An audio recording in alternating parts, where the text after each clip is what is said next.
ஆண்டவராகிய இயேசுவின் நாமத்தில் காஸ்பல் பிரைம் மினிஸ்டர் சார்பாக உங்களை அன்போடு வாழ்த்துகிறோம், வரவேற்கிறோம். ప్రభు అయిన యేసుక్రీస్తు నామంలో గాస్పల్ ప్రేయర్ మూలంగా మీ అందరికీ శుభములు తెలుపుచున్నాను. பிரியமானவர்களே, இன்றைக்கும் ஒரு வார்த்தையை நாம் தியானிக்க போகிறோம். ప్రియమైన సహోదరి సహోదరులారా, మీరు ఈరోజు మేము ఒక వచనము చెప్పడానికి సిద్ధంగా ఉన్నాం. சகரியாவின் புத்தகம் 9ஆம் அதிகாரம் 12வது வசனம் இப்படியாக சொல்லுகிறது. జకరియా పుస్తకము 9వ అధ్యాయం 12వ వచనం ఈ విధంగా సెలవిస్తుంది. நம்பிக்கையுடைய சிறைகளே, அரணுக்கு திரும்புங்கள், இரட்டிப்பான நன்மையை தருவேன், இன்றைக்கே தருவேன். బంధకంలో పడి ఉండినో నిరీక్షణ గలవారులారా, మీ కోటను మరలా మరుండి రెండంతల మీకు మేలు చేయడానికి నేను మీకు తెలియజేయుచున్నాను. ஆம் பிரியமானவர்களே, இன்றைக்கு அநேக ஜனங்கள் நம்பிக்கை இல்லாமல் வாழ்ந்து கொண்டிருக்கிறார்கள். ప్రియమైన సహోదరులారా, ఈరోజు చాలా మంది అనేక మంది నమ్మిక లేకుండా చాలా మంది ఉంటున్నారు.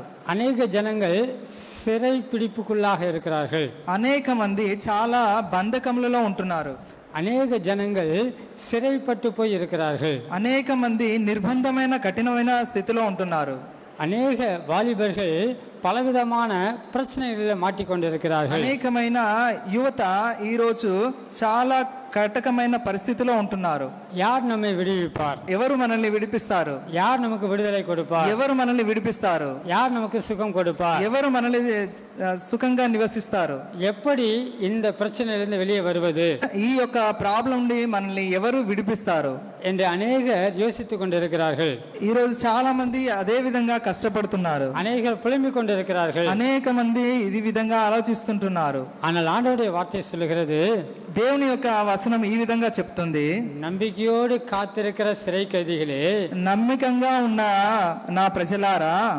பாருங்கள், யார் யாரெல்லாம் பிரச்சனையில சிறை கைதிகளை போல இருக்கிறார்களோ, ఎవరైతే అనేక బంధకములలో పడి ఉంటున్నారో அவர்களை பார்த்து ஆண்டவர் சொல்லுகிறார், వారిని చూసి దేవుడు అంటున్నాడు, நம்பிக்கை உடைய சிறை கைதிகளே, మీరందరూ నమ్మికతోని ఉండండి.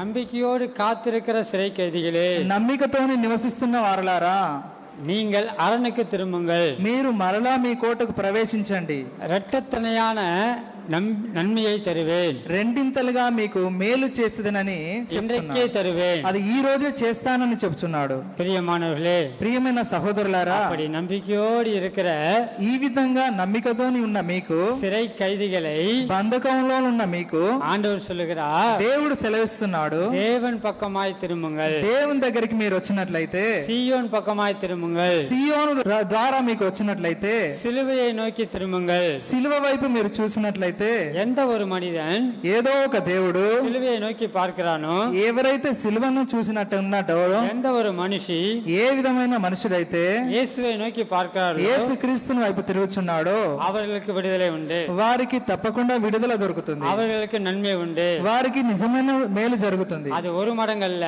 అది ఒక్క మాత్రం కాదు, 2 மடங்கு. రెండింతలుగా మేలు జరుగుతుంది. ஆண்டவர் எப்பொழுதுமே 2 மடங்காக ஆசீர்வதிக்கிறவர். దేవుడు మనల్ని రెండింతలుగా ఆశీర్వదించడానికి సిద్ధంగా ఉన్నాడు. அந்த தேவன் ఆ యొక్క దేవుడు இன்றைக்கு ఈ రోజు உங்களை பார்த்து మిమ్మల్ని చూసి சொல்லுகிறார், చెప్పుచున్నాడు, நீங்கள் நம்பிக்கையோடு இருக்கிறீர்களா? మిమ్మల్ని చాలా నమ్మిక ఉండండి. சிறைப்பட்டு మీరు போயிருக்கிறீர்களா? బంధకంలో ఉన్నారా?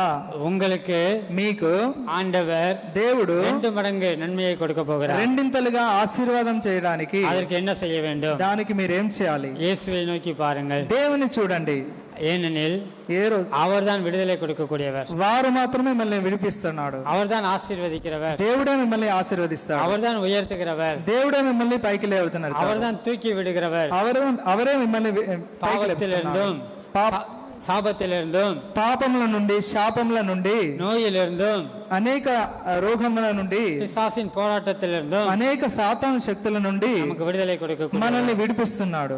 அந்த தெய்வத்தை நோக்கி பாருங்கள். ఆ యొక్క దేవుని మీరు చూడండి. நிச்சயமாய் விடுதலை கொடுப்பார், నిశ్చయంగా మిమ్మల్ని విడుదల చేస్తాడు. நிச்சயமாய் உங்களை ஆசீர்வதிப்பார். నిశ్చయంగా మిమ్మల్ని విడుదల చేస్తాడు. எத்தனை பேர் நம்புகிறீர்களோ, ఎంతమంది మీరు నమ్మికతో ఉన్నారు? உங்கள் இருதயத்தை தேவன் பக்கமாய் திருப்புங்க. మీ యొక్క హృదయాలు దేవుని తట్టు తిరగండి. நம் கண்களை மூடி ஜெபிப்போம். మీరందరూ కళ్ళు మూసుకొని ప్రార్థన చేద్దాం. எங்கள் அன்பின் பரலோக தகப்பனே, இந்த ஆசீர்வதிக்கப்பட்ட காலை நேரத்திற்காக நன்றி செலுத்துகிறோம். ஆண்டவரே, இன்றைக்கு நாங்கள் கேட்ட வசனத்தின்படி நம்பிக்கையோடு சிறைப்பட்டு போயிருக்கிற பிரச்சனைகளோடு, பாடுகளோடு, போராட்டத்தோடு ஆண்டவரே இருக்கிற ஒவ்வொரு சிறைப்பட்டு போன உள்ளங்களையும் தேவன் தொடும்படியாக நாங்கள் ஜெபிக்கிறோம்ப்பா. உம்மிடத்தில் திரும்புகிற யாராக இருந்தாலும் அவளை ஆசீர்வதிக்கிறவர், நன்மையினால் நிரப்புகிறவர், 2 மடங்கு நன்மையினால் ஆசீர்வதிக்கிறவர். அதை இன்றைக்கே செய்கிற தேவன் இதோ பிரச்சனையோடு உள்ள வாலிப பிள்ளைகளை நோக்கி பார்ப்பீராக. பாடுகளோடு ஆண்டவரே பாவ போராட்டங்களோடு இருக்கிற ஒவ்வொரு பிள்ளைகளையும் தேவன் விடுதலை ஆக்குவீராக, சுகப்படுத்துவீராக, அவளை நன்மையினால் ஆசீர்வதிப்பீராக. அப்படியே நீர் செய்வதற்காக நன்றி செலுத்துகிறோம். தொடர்ந்து பொறுப்படுத்திக்கொள்ளும், வழி நடத்தும், காத்துக்கொள்ளும். எங்கள் ஆண்டவராகிய இயேசுவின் நாமத்தில் ஆசீர்வதித்து ஜெபிக்கிறோம் எங்கள் ஜீவனுள்ள நல்ல பிதாவே. ஆமென். ஆமென். ஆமென். God bless you.